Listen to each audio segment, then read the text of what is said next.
Average is not invited. Not if you're holding your company off-site in Las Vegas. We aren't on friendly terms with the bare minimum, and unenthusiastic is uninvited. Las Vegas's creative energy and world-class hospitality want to bring your company off-site to crazy new heights. That's why fear-based leadership is afraid of Vegas, and boring won't be there, but it will be watching the meeting recordings later. Plan for the extraordinary at vegasmeansbusiness.com. Ma, ¿podemos llevar a Javi a su casa? Claro. ¿Podemos llevar también a los gemelos, señora Delgado? ¿Y por qué no? ¿Y a Noah, señor Delgado? Seguro. How about Ignacio, Mrs. Delgado? Obvio. Entre más mejor. Pero los botines sucios y los balones de fútbol los ponen atrás. Yeah, no problem. We got it. Vive a lo grande, con asientos para tus hijos y los amigos de tus hijos. En la primera Grand Highlander. To get the Crime Writers on After Show right now, go to patreon.com/partnersincrimemedia. I'm Rebecca Lavoie, and this is Crime Writers On.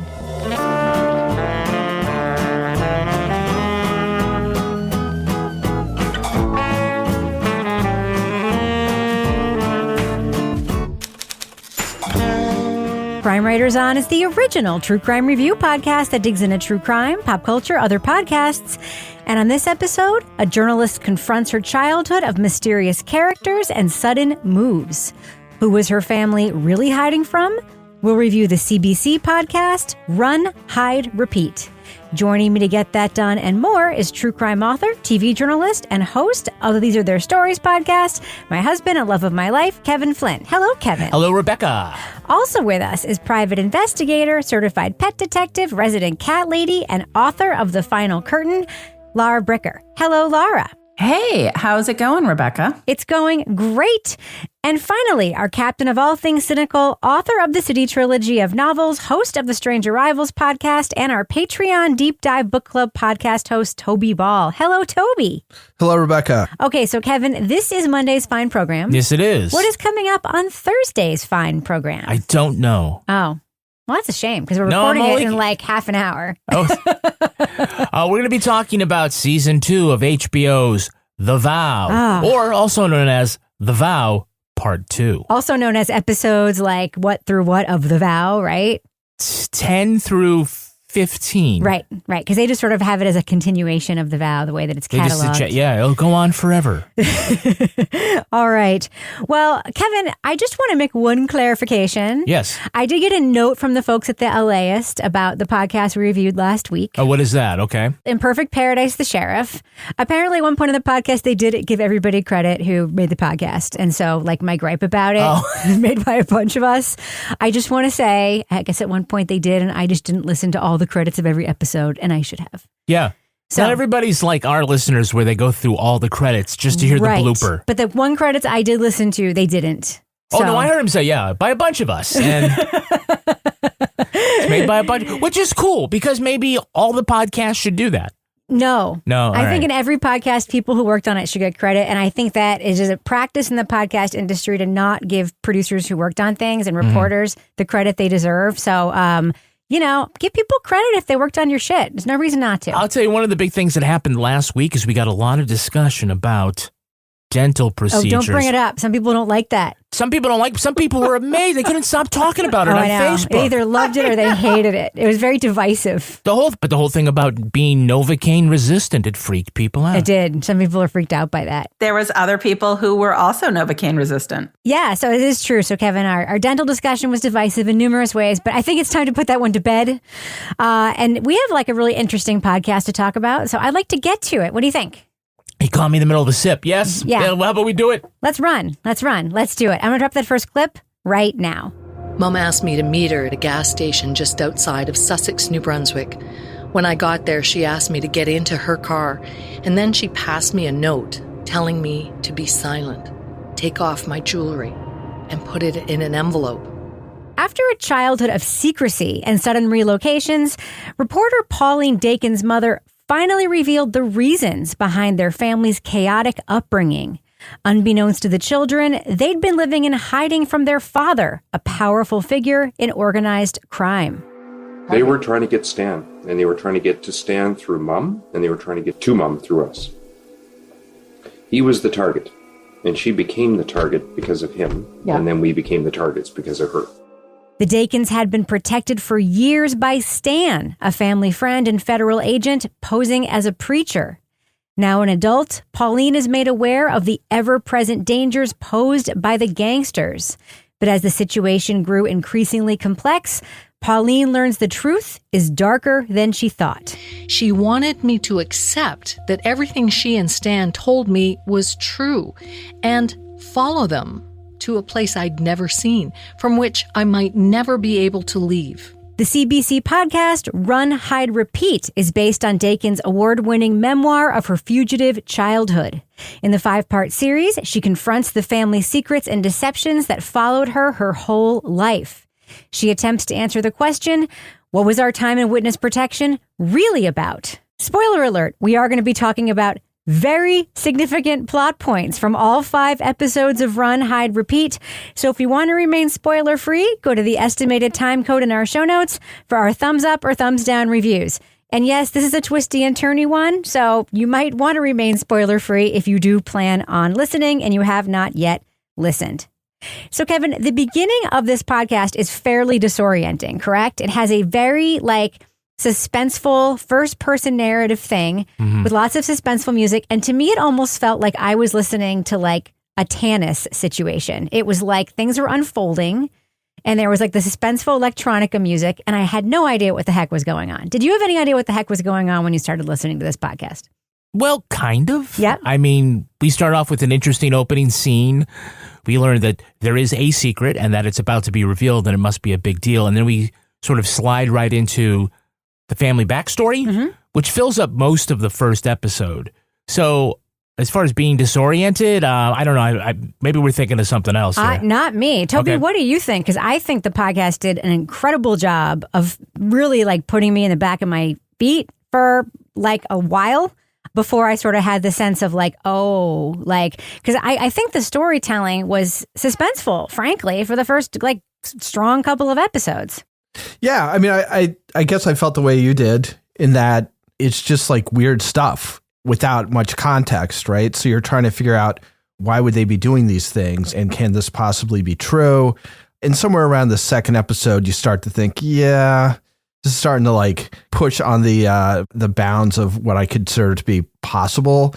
So at some point in there, you begin to think, well, maybe this isn't actually the story that is sort of surrounding this isn't actually true.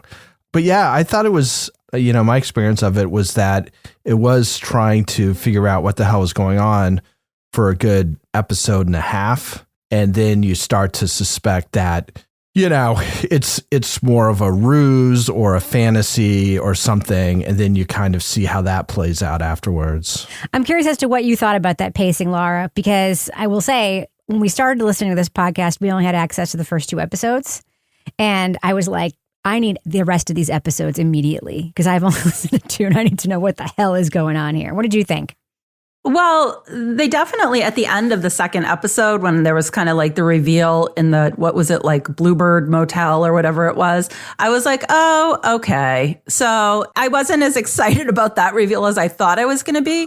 They told me he had connections to organized crime. Stan and Mom called it the O for short. They said he was associated with some very dangerous people, and those associations had put my mom, Ted, and me in danger. There was just so many crazy details leading up to that, it was confusing, but that was the point. Because it was confusing to her and her brother when they were children, but, throwing away all the food in the refrigerator, hiking up the mountain in feet and feet of snow.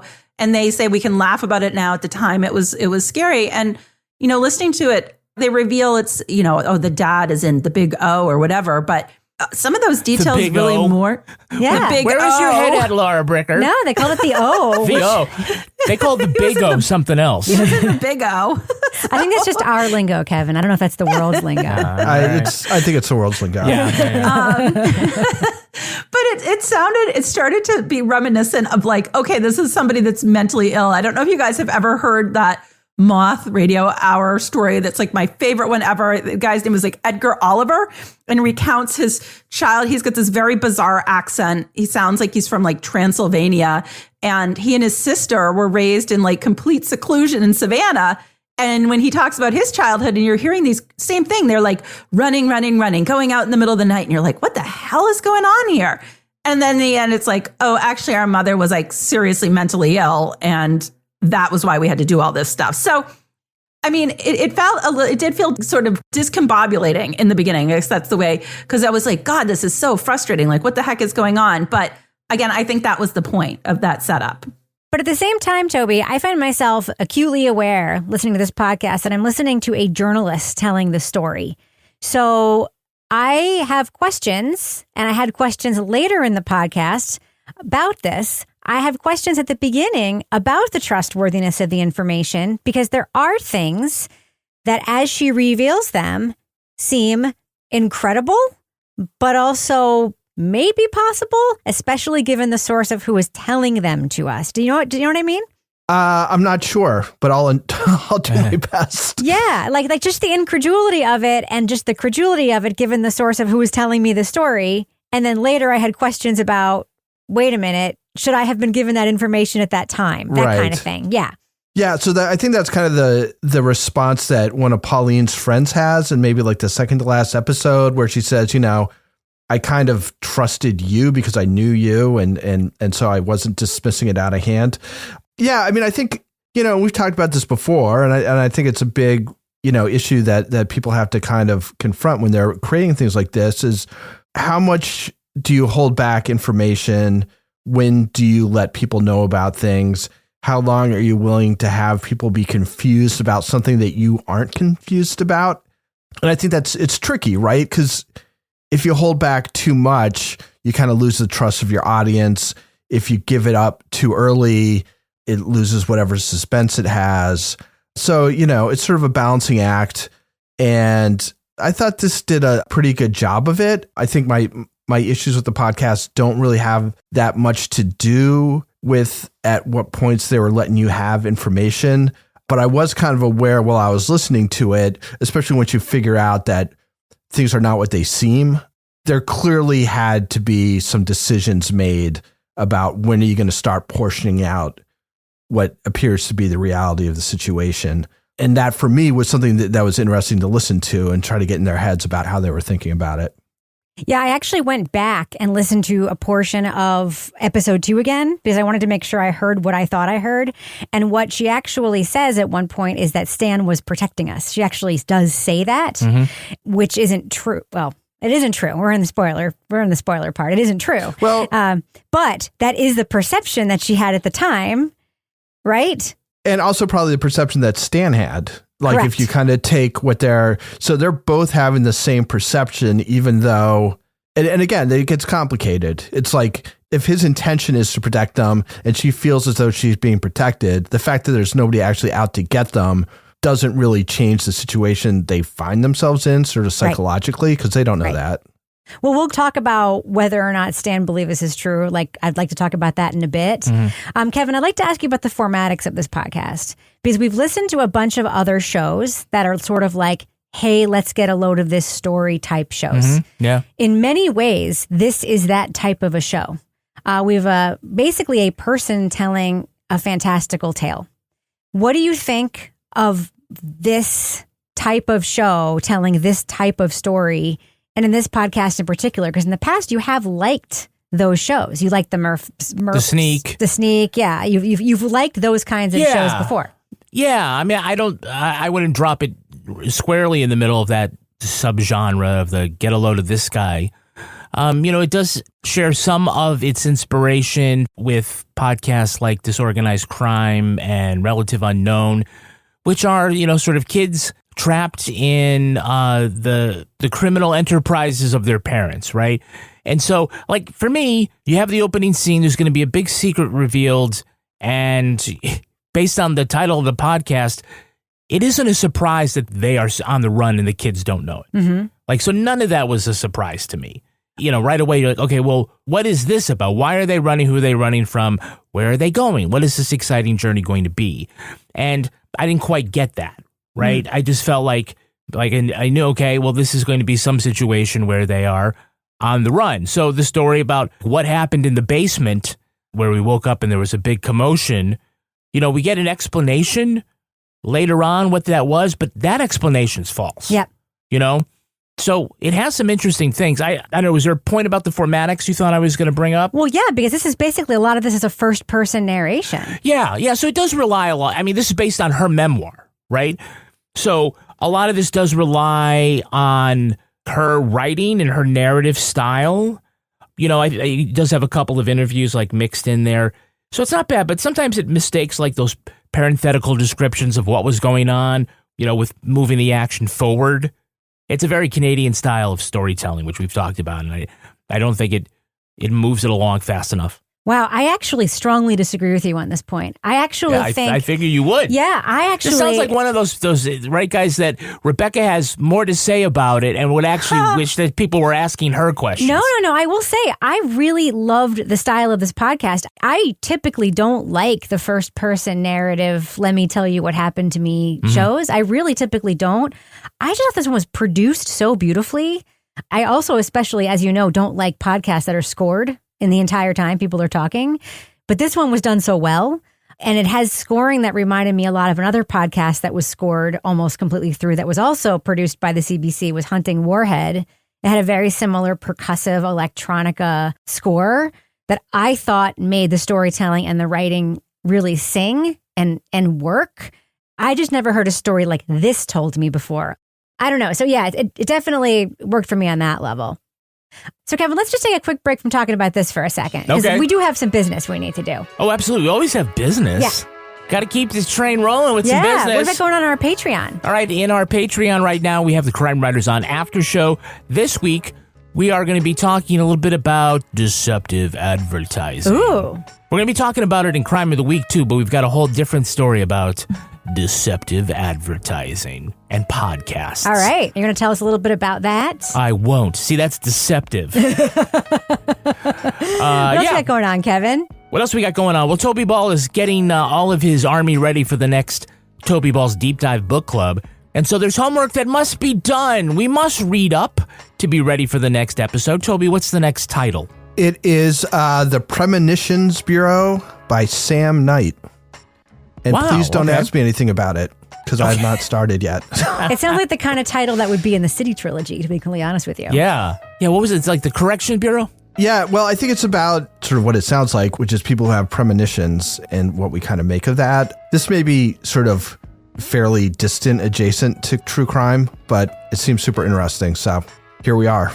Yeah. Here we are. All right. Well, if you want to listen to that or other podcasts like Leave It to Bricker or Married with Podcast, well, all you got to do is join us on Patreon. It's patreon.com/Partners in Crime Media. And you get all the content we have back there, all of it? Oh, yeah. We have more than 320 podcast episodes exclusively behind that paywall. And you get all of that when you join, right? Yeah. You can go back. If you want to listen to what our after show discussion was in April of 2019, you can do that. Scintillating. It was scintillating, yeah. All right, so Kevin, is thus end the business section? Yeah, thus ends the business section. All right, I'm going to go ahead and fade that music right out so that we can get back to the show. Average is not invited. Not if you're holding your company off-site in Las Vegas. We aren't on friendly terms with the bare minimum, and unenthusiastic is uninvited. Las Vegas's creative energy and world-class hospitality want to bring your company off-site to crazy new heights. That's why fear-based leadership is afraid of Vegas. And boring won't be there, but it will be watching the meeting recordings later. Plan for the extraordinary at vegasmeansbusiness.com. Ma, ¿podemos llevar a Javi a su casa? Claro. ¿Podemos llevar también a los gemelos, señora Delgado? ¿Y por qué no? ¿Y a Noah, señor Delgado? Seguro. How about Ignacio, Mrs. Delgado? Obvio. Entre más mejor. Pero los botines sucios y los balones de fútbol los ponen atrás. Yeah, no problem. We got it. Vive a lo grande, con asientos para tus hijos y los amigos de tus hijos. En la primera Grand Highlander.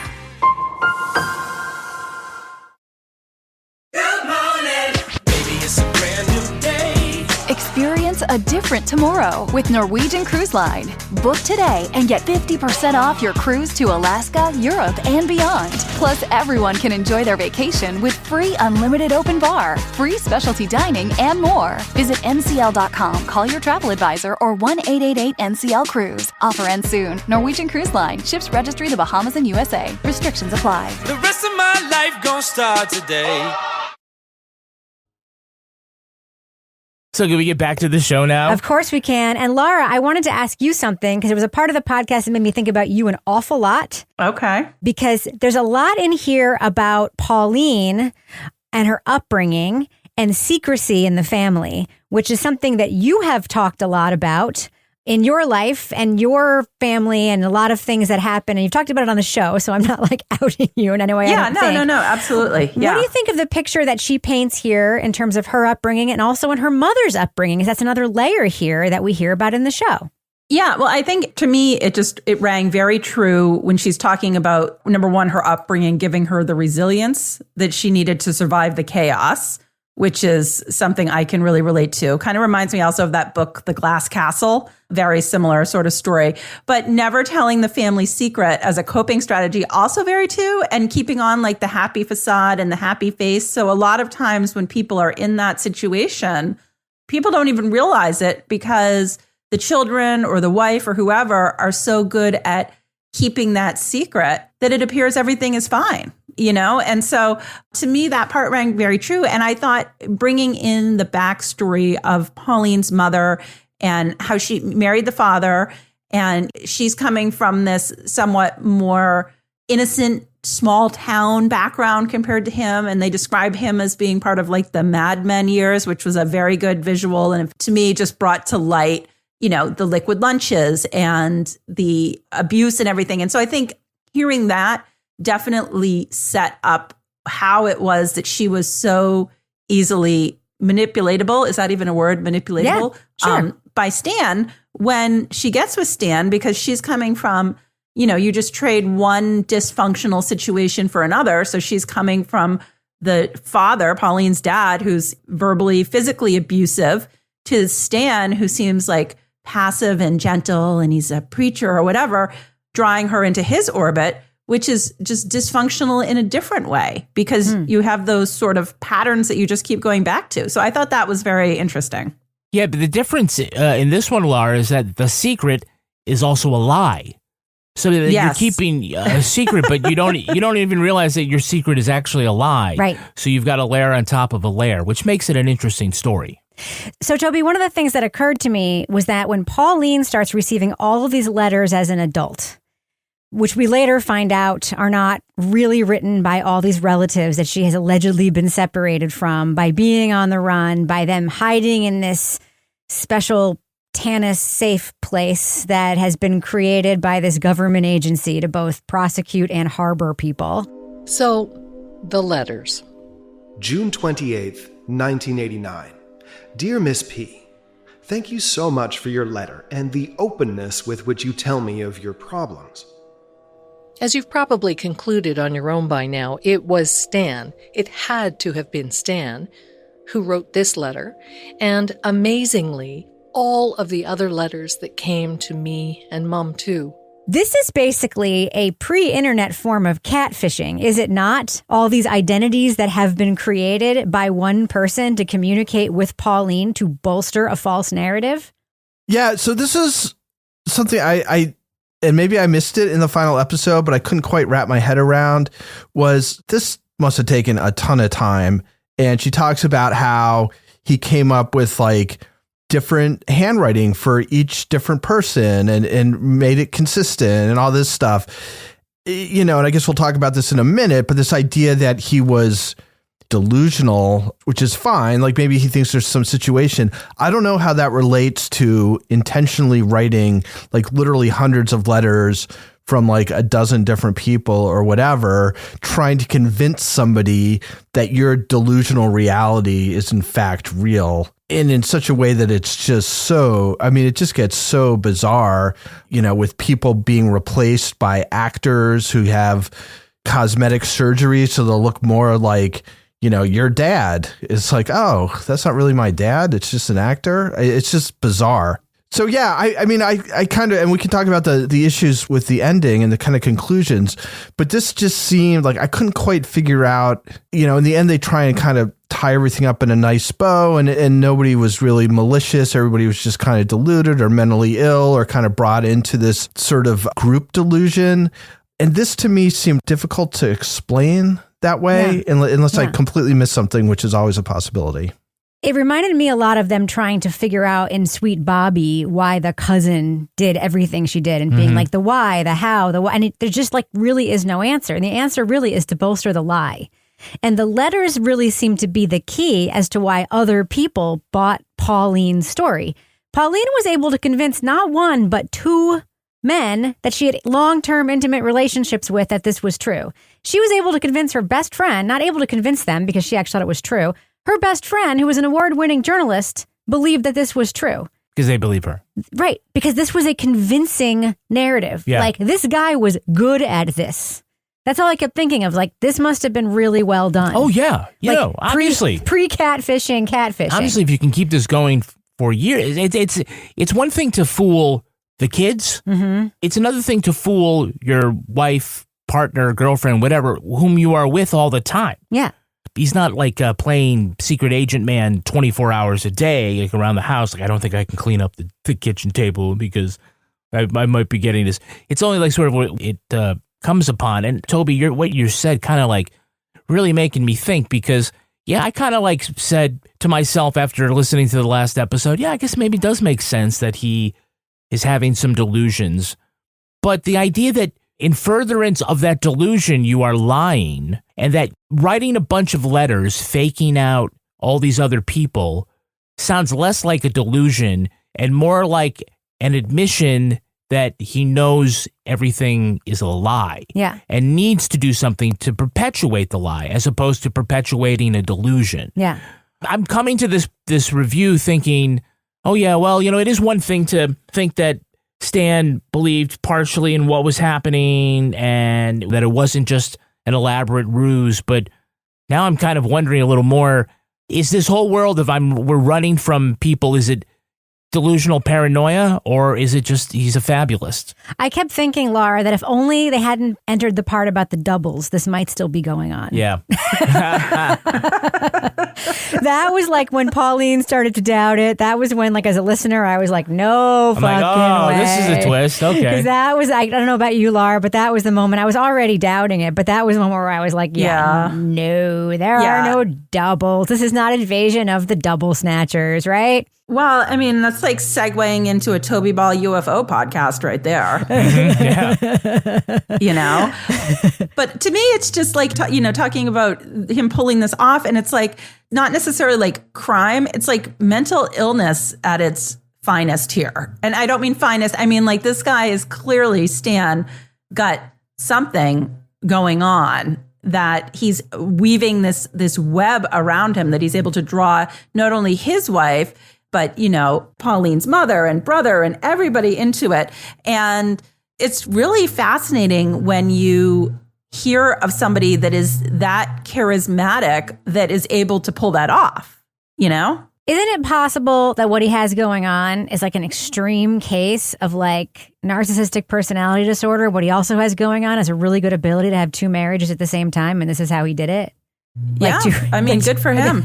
Like two long-term relationships, and this is how he. Some people pretend they have a remote job where they have to travel all the time, and this was just a lot more. I mean, it occurred to me that it's like, I don't know about you, Toby, but these people making this podcast and talking about him, Pauline, her brother, all the people they brought in, the experts, they all seem so nice. And I hate to use the stereotypical like Canadian nice, but they're so nice. And they really seem to be looking for a really nice reason to make this okay. Like, even like Stan's son, it's like they just want to be okay with it. You know what I mean? Yeah. I mean, Pauline is obviously very smart and has thought about this a ton and lived it. So I don't know, like, if she was on here, she'd be able to kind of explain the whole letter thing, which may just be a sticking point for me. But the best I could come up with for trying to like figure out a way in which he's not sort of actively manipulating people. It's this sort of idea that the story has got to keep escalating, right? And so, because it goes over like years and years and years, starting when they're kids. So it's just like, as you keep trying to like move the story along and having more and more peril and coming bigger and bigger, does he get kind of trapped either consciously or subconsciously in this continued escalation? And this is how he has to make it seem real. For me, it's hard to be, and maybe there's some psychological thing that I'm not getting, but like, if you honestly believe that there's like some, whatever the hell they called that place where everybody goes and hangs out, and it's both the people who know about what's going on and also some of the people who've been convicted for what's going on, and they all kind of live in this one place. Are you trying to convey the reality of that by forging letters? It doesn't make much sense to me. And I don't quite get like what aspect of mental illness would explain that other than he just feels it so strongly. That's the only way he can think of to convince other people is to pretend that he's writing from there. But he's also saying he's going there, which he clearly isn't. So I don't know. It's weird. I think he has more than one disorder or condition. I think that kind of overlapping. I mean, Rebecca, you talk about narcissistic personality disorder. I'm not diagnosing, I'm just questioning. Well, yeah, I mean, but yeah, I mean, how does one explain, the world building and the maintenance on that? Yep. Because I think we'd love to just think that Stan was just a victim of his own troubled mind. But, that doesn't explain why he put people through the things that he put them through. Right. Because, he knew that the thing in the wallet with the antenna was not a real thing. Right. And so, anywho's, and I think, she proves it when she lays the trap for him. Yes, Mum relayed. 2 men had been arrested coming out of my house. Stan's men had found photos in their car that showed I'd been followed for days. And just like that, it was over. Not differently from Sweet Bobby, you can say that he kept Pauline's mother hostage really her whole life in this fake world, right? Like, she could have had a whole different, very fulfilling life if she left her abusive husband and went on with her life as it was going. Remember, she left him and then they bought a little house that the kids loved. Imagine if Stan and his wife had moved away and she didn't follow them. Imagine if she had just had her own separate life. Her life could have been completely fulfilling and completely different. Like she kind of did have, right? Between Stan, quote unquote, being away, that he was actually with his other. She could have had a partner. She could have had a partner that was not lying to her for her entire life, right? Toby, sometimes I walk into a room and I forget what I was going in there for, and I don't know how a guy could juggle 2 wives on each coast. It sounds like a nightmare. It sounds like it, yeah. Although on Thursday, I guess we'll look at the consequences of trying to juggle 12 or something. It's true. Average is not invited. Not if you're holding your company off-site in Las Vegas. We aren't on friendly terms with the bare minimum, and unenthusiastic is uninvited. Las Vegas's creative energy and world-class hospitality want to bring your company off-site to crazy new heights. That's why fear-based leadership is afraid of Vegas, and boring won't be there, but it will be watching the meeting recordings later. Plan for the extraordinary at vegasmeansbusiness.com. Ma, ¿podemos llevar a Javi a su casa? Claro. ¿Podemos llevar también a los gemelos, señora Delgado? ¿Y por qué no? ¿Y a Noah, señor Delgado? Seguro. How about Ignacio, Mrs. Delgado? Obvio. Entre más mejor. Pero los botines sucios y los balones de fútbol los ponen atrás. Yeah, no problem. We got it. Vive a lo grande, con asientos para tus hijos y los amigos de tus hijos. En la primera Grand Highlander. Why pick one city, one beach, one restaurant, or even one view? With Celebrity Cruises, you can have it all. Explore the best of Europe, the Caribbean, and Alaska with the best premium cruise line. And now get 75% off your second guest, plus bonus savings on select dates with Celebrity Cruises semi-annual sale. Visit Celebrity.com, call 1-800-CELEBRITY, or contact your travel advisor. Offer applies to non-refundable fares and select sailing. Savings vary by stateroom category. Other terms apply. Visit Celebrity.com for details. Ships Registry, Malta.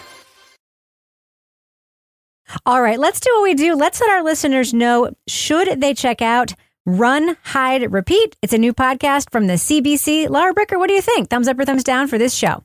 Yeah, this is a thumbs up. I thought this was a really interesting story. You know, hearing directly from Pauline, who is the person that this happened to, was very compelling. There's definitely some red herrings thrown all over the place. I don't think that's too much of a spoiler, which does keep you guessing. And I think it could have been a little bit shorter, but overall, I thought it was a really interesting story of dysfunctional family dynamics, secrets that families keep, and somebody using their writing and their storytelling to make sense of all of that in a way that allows them to move on with their life. What do you think, Toby Ball? Thumbs up or thumbs down for Run, Hide, Repeat? So, I'm a thumbs up. I've thought the first 75 to 80% of this maybe was really good and compelling. I think it runs into the same issue that a lot of podcasts run into and TV shows or whatever, is that when it comes to the end and they're trying to pull everything together and kind of give a grand theory of the case or try to explain sort of what happened beyond just the facts, it slows down considerably, brings in some stuff that's kind of germane, kind of not completely.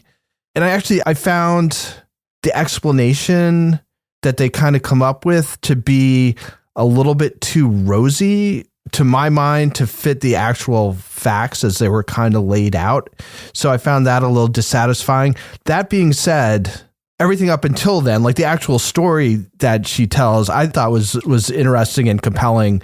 So I'll give it a thumbs up. And I just kind of wish that the last, 20% had been, in my opinion, stronger, because then I think it would have been a super strong podcast.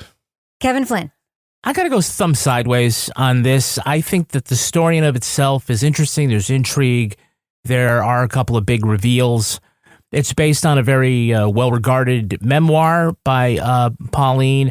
I just feels like sort of the wrapper through which this story is told. It does not seem exciting. It just doesn't seem like there's a lot of tension to it. There ought to be a lot more tension in this narrative. For me, it just really didn't work.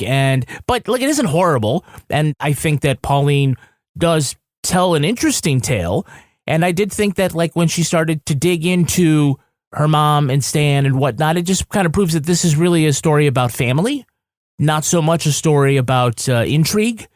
But, for me, I just felt like it just didn't fire on all cylinders. So I'm just going to stick with this sideways. I'm giving this podcast a big thumbs up. I do agree with Toby that the final episode is not strong, and I could have lived almost without it entirely.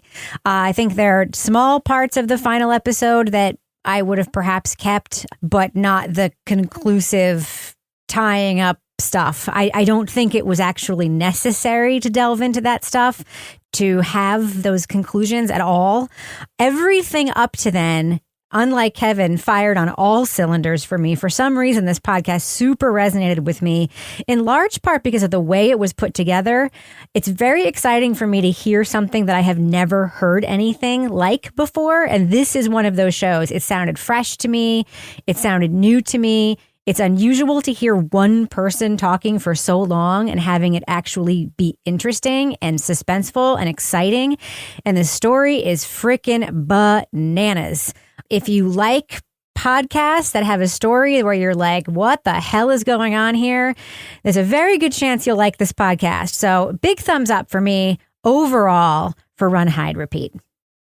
Now it's time for my favorite part of the podcast, a little something I like to call the crime of the week. A woman in Florida is suing the company Kraft Heinz for false advertising. She says their microwavable Velveeta shells and cheese is not ready in 3.5 minutes like the box says. Amanda Ramirez claims the 3.5 minutes claim only accounts for the time in the microwave. It does not include the time required for all the other preparatory steps. Those include removing the lid, adding water, and mixing in cheese sauce. And she wants $5 million. Sounds about right. Her lawyer argues Kraft sells the product at a premium based on a misleading claim, which costs consumers time and money. This is the same lawyer who has filed more than 400 lawsuits against food and beverage companies, like saying there weren't enough strawberries in strawberry Pop-Tarts, not enough lime juice in Hint of Lime Tostitos, or real milk in Snack Pack chocolate fudge pudding. More than 1/4 of his cases go after products that don't disclose their vanilla flavor comes from synthetic vanilla. Kraft calls the suit, quote, frivolous, and is asking for a dismissal. Panel, let's solve this in 3.5 minutes. What other product needs to have more honesty in its marketing? Laura Bricker, what do you think? Pretty much anything that I try to make from Pinterest that's going to be some sort of a cute appetizer basically never looks or comes out like it's supposed to. So I think they need a warning. All right, so you're going to sue Pinterest for $5 million, it sounds like. Pinterest, they get plenty of cash, Pinterest. I've had many Pinterest fails. Toby Ball, what do you think? What other product needs to have more honesty in its marketing? See, I don't know what the statute of limitations on something like this is, because I read this and the only thing I could think of was the old ad for Schaefer is the one beer to have when you're having more than one. Because I had like 3 younglings the other day and that seemed to work out fine. So that seems like a clearly misleading advertising. What do you think, Kevin? Well, Red Bull clearly doesn't give you wings. That's true. That sounds like a $5 million lawsuit right there. Yeah, I think I got to get a hold of this guy.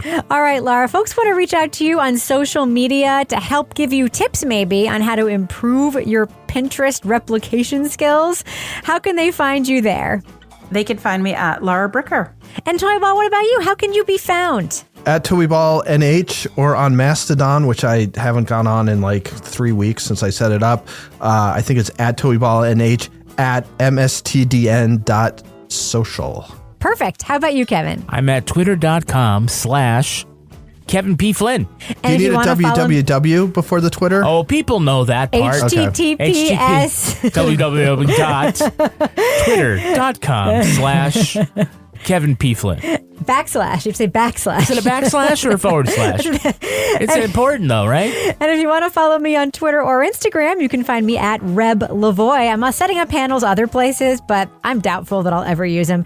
You can also follow the show on Twitter at Crime Writers On, and I encourage you to join our incredible community in our official Crime Writers On Facebook discussion group. We also have a regular old Facebook page. Just go there, hit join the group. We'll probably let you in if you seem nice. Support the show at patreon.com/Partners in Crime Media. You'll get the Crime Writers On After Show, Married with Podcast, Laura Bricker's Leave It to Bricker podcast, and Toby Ball's Deep Dive Book Club podcasts.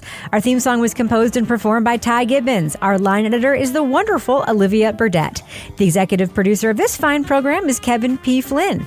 This show was recorded in the Yoga Loft above the Bodega in Bay St. Louis, Mississippi studio, otherwise known as Studio C, the closet in our New Hampshire basement, where we have tiny transistor radios in our wallets that let us call for help when the bad guys are coming for us. I can see them. On behalf of all the crime writers, thanks so much for listening. Help us. We will catch you later. Later. She attempts to answer the question, what was our time in witness protection really about? Really about? I think the way I said it was fine. Really about? No. I think I was okay with the way I said it, okay. Personally. What was our time in witness protection really about? Okay? It's a boot. Is the way you're supposed to pronounce it. Exactly. Yeah. About. Really a boot.